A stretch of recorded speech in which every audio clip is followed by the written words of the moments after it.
신학교를 같이 졸업한 우리 동기 목사님이 한 80여 분 됩니다. 돌아가신 분도 제법 되는데 동기 목사님들이 같이 사용하는 카톡방이 있습니다. 재미있는 글 하나가 올라왔습니다. 어느 교회에서 담임 목사님의 청빙이 있게 되었는데 여러 후보가 지원을 했다고 합니다. 청빙위원회가 아주 심사숙고해서 여러 달 동안 심사한 결과를 드디어 발표합니다. 여러분, 심사숙고하여 후보 목사님들을 심사했습니다. 그 가운데 최종적으로 후보에 오른 분들을 소개하겠습니다. 노아 목사님, 120년이나 되는 긴 목회 기간 중에 오직 방주 건조에만 몰두한 경력에는 문제가 있어 보입니다. 포도주를 많이 마셔 추태를 보였던 점도 문제입니다. 요셉 목사님, 꿈은 아주 컸지만 허풍이 많아 보이고 지나치게 꿈 해몽에 집착하는 경향이 있어 문제가 있다고 봅니다. 모세 목사님, 온유하고 겸손하지만 말을 좀 더듬어서 소통에 문제가 있어 보이고 애굽 사람을 죽였던 과격한 성격도 문제가 될 것으로 사료됩니다. 그 다음에 다윗 목사님, 문학적인 재능도 있고 음악도 잘하지만 여자 문제가 있었습니다. 재고해 봐야 됩니다. 엘리야 목사님, 기도 많이 하고 기적도 체험했지만 쉽게 낙심하고 좌절해서 하나님께 죽기를 구했던 그런 나약한 모습이 문제가 됩니다. 호세아 목사님, 인자하고 다정다감한 후보이지만 그 사모님 고멜 사모님이 사생활이 문제가 된다고 봅니다. 베드로 목사님, 솔직하고 솔선수범하고 능력 있는 설교자이지만 성질을 죽이지 못하는 다혈질에다가 결정적인 순간에 주님을 부인했던 그 경험은 두고두고 문제가 될 것 같습니다. 그래서 좀 더 기도하면서 다른 후보를 찾아야 될 것으로 보입니다. 여러분, 만약에 그 교회가 바울을 후보로 검토했다면 어떻게 되었을까요? 아마도 바울도 탈락을 경험할 수밖에 없었을 겁니다. 외모가 신통치 못하고 주님을 핍박했던 경험이 있고 거기다가 결정적으로 지병이 있습니다.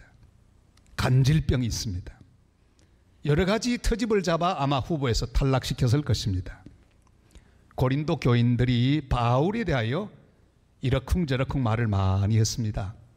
그의 부족한 외모와 건강이 트집거리가 되었습니다.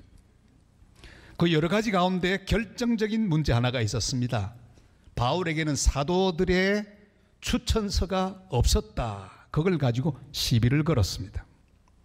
그 당시 통용되었던 이 소개장은 그 사람의 권위와 신뢰성을 인정해주는 신임장인 동시에 위임장이기도 했습니다. 사도 바울은 거기에 대해서 아주 분명하게 설명합니다. 우리는 사람들의 마음을 만족하게 하는 사람의 추천장이 아니라 하나님이 인정해 주시는 추천장을 가지고 있습니다. 내가 열심히 전한 복음을 받아 변화되고 성장한 여러분들이 바로 나의 추천장입니다.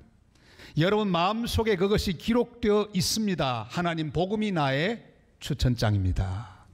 그렇게 아주 분명하게 설명했습니다. 바울은 진정한 의미의 만족이 무엇인지를 알았습니다. 그리고 진정한 만족은 하나님에게서 난다는 것을 확신했습니다. 사람에게 나지 않고 성취에서도 나지 않고 오직 하나님으로부터 진정한 만족이 난다고 그는 고백하고 설명했습니다. 우리가 이 만족을 말하고자 할 때 먼저 사람에게서 나는 만족이 있는 것을 알아야 합니다. 5절 말씀 우리 다 같이 한번 읽겠습니다. 우리가 무슨 일이든지 우리에게서 난 것 같이 스스로 만족할 것이 아니니 우리의 만족은 오직 하나님으로부터 나느니라. 아멘. 스스로 만족하는 만족, 사람을 통해서 얻는 만족, 이런 만족이 있습니다. 바울은 주님을 만나기 전에는 사람들에게 칭찬도 많이 받고 인정도 많이 받던 대학자였습니다. 그리고 그것에 만족했습니다. 그러나 다메섹 도상에서 예수 그리스도를 만나자 그 모든 만족은 사라졌습니다. 다 버리게 되었습니다. 그는 이렇게 고백하지요. 빌립보서 3장 8절로 9절 말씀 다 같이요. 또한 모든 것을 해로 여김은 내 주 그리스도 예수를 아는 지식이 가장 고상하기 때문이라. 내가 그를 위하여 모든 것을 잃어버리고 배설물로 여김은 그리스도를 얻고 그 안에서 발견되려 함이니 내가 가진 의는 율법에서 난 것이 아니요 오직 그리스도를 믿음으로 말미암은 것이니 곧 믿음으로 하나님께로부터 난 의라. 아멘. 사람에게서 나는 만족은 온전하지 않습니다. 다른 사람이 나의 모든 것을 보고 칭찬하고 인정하는 말을 듣고 만족할 수 있습니다. 그러나 그것은 언제든지 무너질 수 있습니다. 왜냐하면 반드시 비방하는 사람도 있기 마련입니다. 내가 나를 보고 스스로 만족하는 경우, 대부분의 경우는 착각일 경우가 있습니다. 사람에게서 오는 만족, 사람이 내게 준 만족은 결국 불만족으로 변할 수 있습니다. 온전히 채워지지 않는 만족이 바로 사람으로부터 오는 만족입니다. 사람의 추천서는 온전한 추천서가 아닙니다. 하나님이 인정하는 하나님의 추천서가 필요합니다. 저는 목회를 하면서 여러 부류의 사람을 만났습니다. 첫 목회지에 가서 개척을 하는데 성도들이 몰려오기 시작했습니다. 어느 날 다른 교단에서 한 집사님이 오셨어요. 오셔서는 이런 말 저런 말 하는데 딱 이 말이 제게 거슬렸습니다. 뭐라고 하는 거 아니? 목사님, 통합측이 진리입니다. 그래. 제 기분 좋으라고 한 말이지만은 제가 마음이 얼마나 싸했는지 몰라요. 아니, 통합측이 진리라니요. 모든 예수를 믿는 하나님의 교회는 다 진리에 근거한 교회들입니다. 저 좋으라고 그런 말을 했는데 저는 그때 그 성도에게 별을 하나 딱 붙이면서 조심조심해서 그분을 대했습니다. 또 어떤 분이 오셨습니다. 오셨는데 이분은 얼마나 열심히 있든지 오는 날부터 하는 일이 달라요. 굉장한 열심으로 교회를 섬겼습니다. 어느 날 제게 이런 말을 했습니다. 목사님, 말씀이 충분해요. 충분하대요. 듣기 좋더라고요. 그런데 얼마쯤 지났는데 그만 이단에 빠지고 말았습니다. 신방을 갔습니다. 집사님, 왜 빠지셨습니까? 집사님 전에 말씀하실 때 저를 보고 말씀이 충분하다고 해놓고 왜 갔습니까? 그랬더니 저기 뭐라고 대답한지 아십니까? 아니, 제가 언제 그런 말 했습니까? 자기 한 말을 부인했습니다. 교역자들도 많이 오고 가고 했는데 지금도 기억나는 한 교역자가 있습니다. 온 지 얼마 안 됐는데 와, 이 사람은 얼마나 표현을 잘하는지, 목사님, 제 피 속에는 산성의 피가 흐릅니다. 사랑하는 여러분, 사람에게서 만족을 구하지 마시기를 바랍니다. 사람에게서 난 만족은 온전하지 않습니다. 세계적으로 유명한 음치 소프라노가 있습니다. 플로렌스 젠킨스라고 하는 부인입니다. 바로 저분이 실제 저 인물이에요. 이 이야기는 영화로도 나와 있습니다. 그는 아버지의 유산을 많이 물려받아 돈이 많은 부자였습니다. 어릴 때부터 꿈이 있었는데 가수가 되는 꿈이에요. 그러나 그런 지독한 음치였습니다. 자기 남편이 자기 꿈을 이해하지 못한다고 이혼해 버렸습니다. 새 남편을 만났어요. 꿈을 이해하는 남편을 만났습니다. 새 남편 베이필드와 또 반주자도 만났는데 맥문이라고 하는 반주자도 만났습니다. 이 남편이 매니저 역할을 감당하게 됐습니다. 그리고 주선해서 독창회를 엽니다. 돈으로 관객을 사서 모읍니다. 사람이 꽉꽉 들어찹니다. 왜? 참석하기만 하면 돈을 주니까. 평론가들까지 매수합니다. 그리고 비방하는 평론가들의 입을 다 돈으로 봉쇄합니다. 이 플로렌스는 완전히 착각에 빠졌습니다. 가장 노래 잘하는 사람으로 이해를 하고 드디어 큰 문제를 일으키는데 뉴욕의 그 유명한 카네기 홀에서 독창회를 열게 되었습니다. 실화예요. 사람들이 소문을 듣고 얼마나 많이 모였는지. 왜? 음치 소프라노 노래를 한번 들어보고 싶은 마음에 꽉 차게 모였습니다. 마술피리 같은 그 어려운 곡을, 그 높이 올라가는 곡을 부르는데 제가 이 시간에 차마 틀어드릴 수는 없고 집에 가서 한번 들어보세요. 기가 막혀요. 저는 들으면서 얼마나 웃기던지. 실제로 남아 있습니다. 그때 공연했던 그 필름이 남아 있습니다. 그런데 한 달 뒤에 그는 죽습니다. 기록을 보면 아마도 그 공연의 성공으로 인해서 흥분을 이 심장이 견뎌내지 못하고 내가 대성공을 거두었구나 흥분하다가 아마 죽음을 맞이한 것 아닌가 이렇게 짐작을 합니다. 자도취의 극치입니다.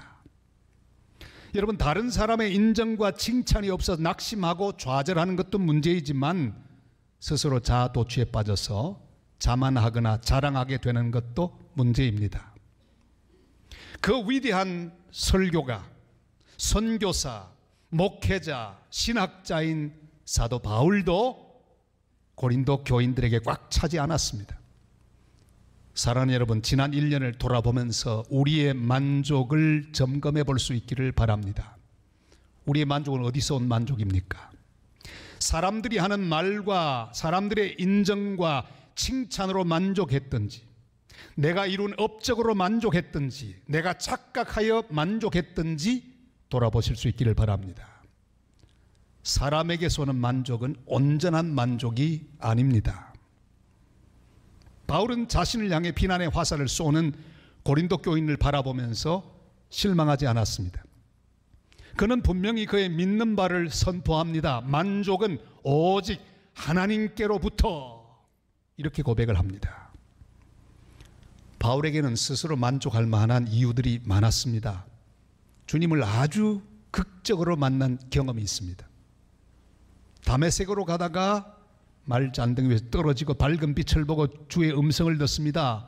사울아 사울아 네가 어찌하여 나를 핍박하느냐. 뉘십니까? 나는 네가 핍박하는 예수라.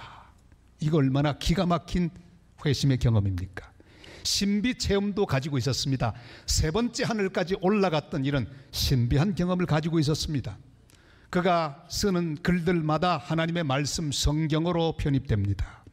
교회를 세운 많은 경험이 있습니다. 여러 곳에 선교했습니다. 그래서 많은 신자를 얻었습니다.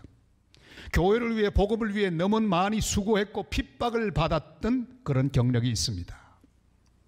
그렇지만 만약에 이런 만족에 모든 것에 기초를 둔다면 그는 실망하고 말았을 것입니다. 그의 만족의 이유, 그것을 자기 사역에 두지 않았습니다. 사람들의 인정과 칭찬에 두지 않았습니다. 그의 만족의 이유를 이렇게 설명합니다. 고린도전서 15장 8절로 10절 말씀 다 같이요. 맨 나중에 만삭되지 못하여 난 자 같은 내게도 보이셨느니라. 나는 사도 중에 가장 작은 자라. 나는 하나님의 교회를 박해하였으므로 사도라 칭함 받기를 감당하지 못할 자니라. 그러나 내가 나 된 것은 하나님의 은혜로 된 것이니 내게 주신 그의 은혜가 헛되지 아니하여 내가 모든 사도보다 더 많이 수고하였으나 내가 한 것이 아니요 오직 나와 함께 하신 하나님의 은혜로라. 아멘. 그는 모든 것을 하나님의 은혜로 해석하고 풀었습니다. 자기 존재도 은혜로 보면 가장 작은 자로 보입니다. 만삭되지 못한 것 같은 자기를 바라보게 됩니다. 그러나 그런 자기가 하나님 자녀 되었으니 그것으로 만족하게 되었습니다. 그가 한 모든 것도 내가 한 것이라고 생각하면 만족하지 못했을 것입니다.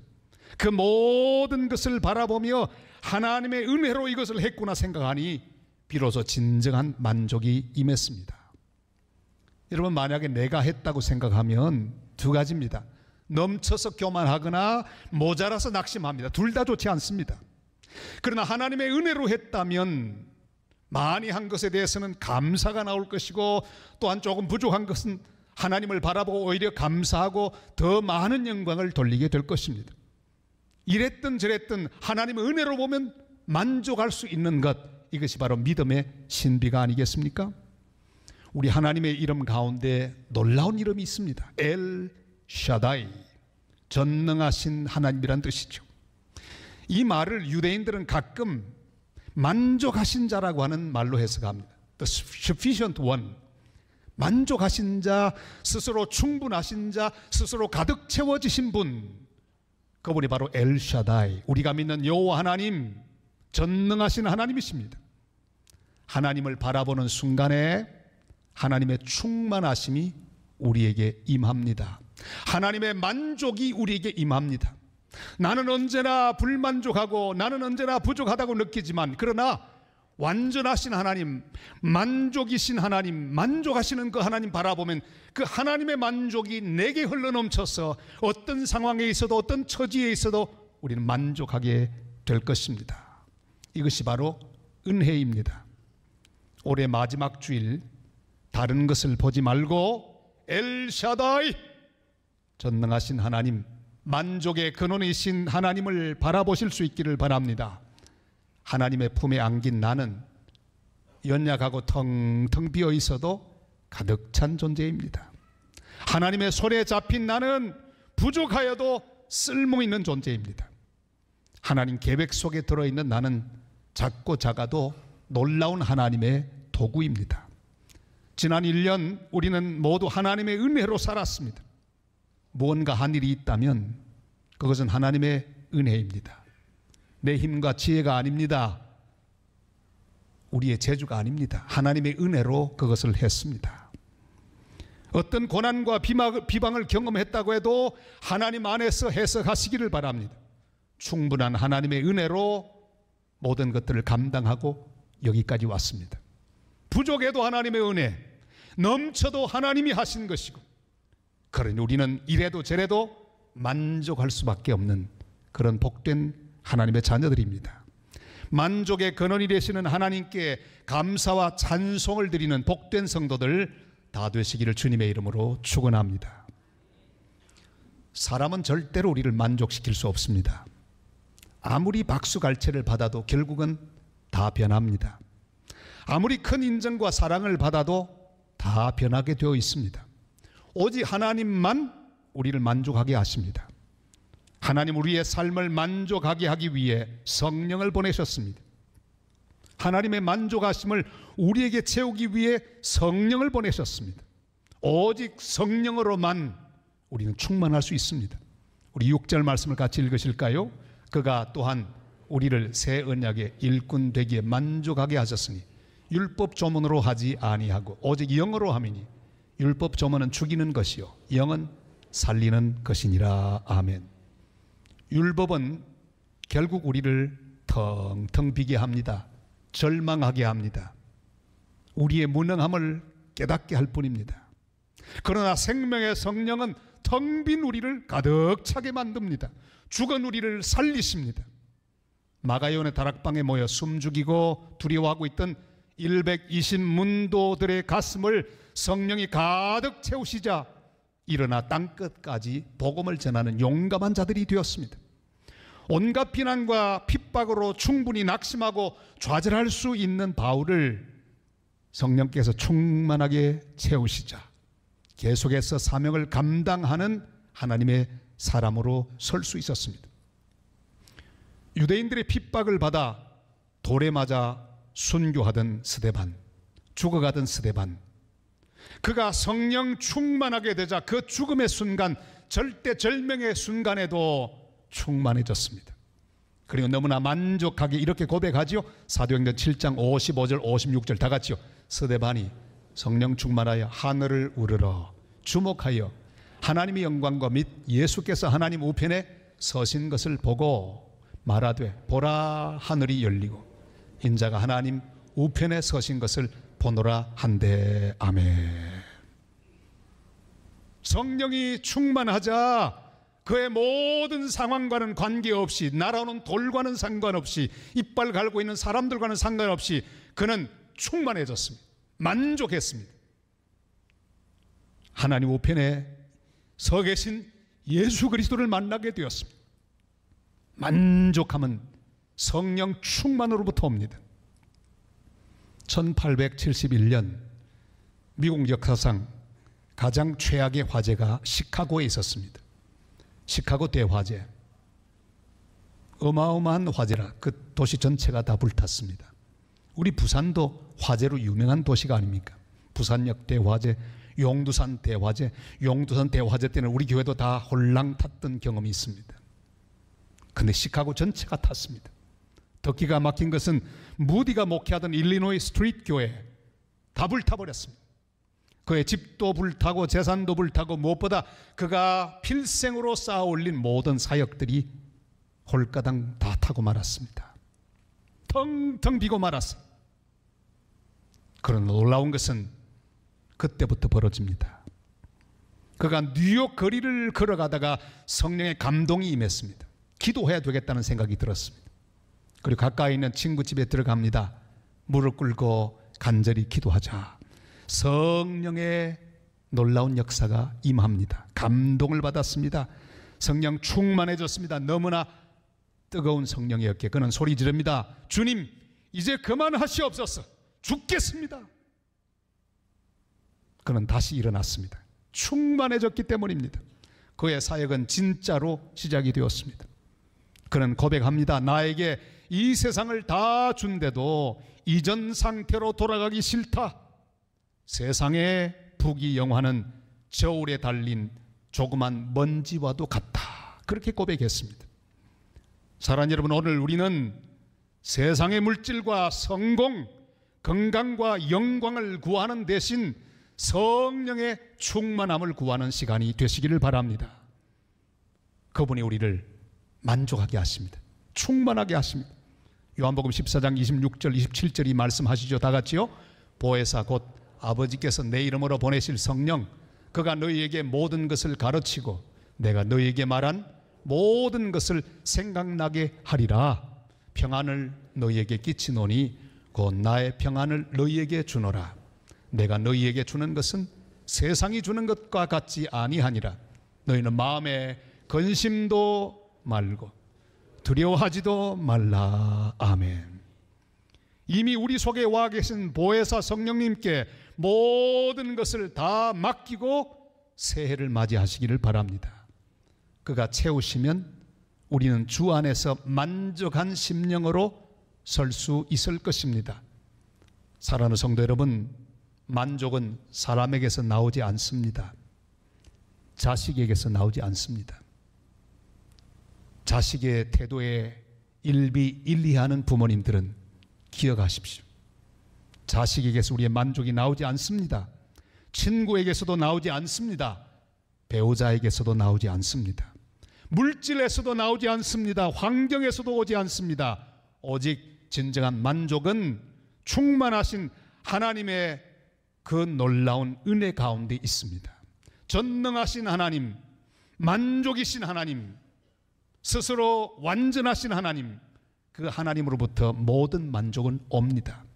주님의 은혜로만 모든 것을 만족할 수 있습니다. 주님의 은혜와 자비만을 구하실 수 있기를 바랍니다. 우리가 은혜 속에 있는 존재임을 깨닫고 주님을 구하실 수 있기를 바랍니다. 지난 한 해 돌아보니 전적으로 하나님의 은혜였습니다. 주님의 은혜였기에 꽉 찬 한 해였습니다. 얻었으면 얻은 대로, 잃었으면 잃은 대로 주님의 은혜 안에 있으므로 만족한 한 해였다고 고백하며 감사하는 성도들이 되시기를 바랍니다. 그리고 동일한 은혜를 주님께 구하면서 새해를 맞이하십시다. 만족은 오직 하나님께로부터 옵니다.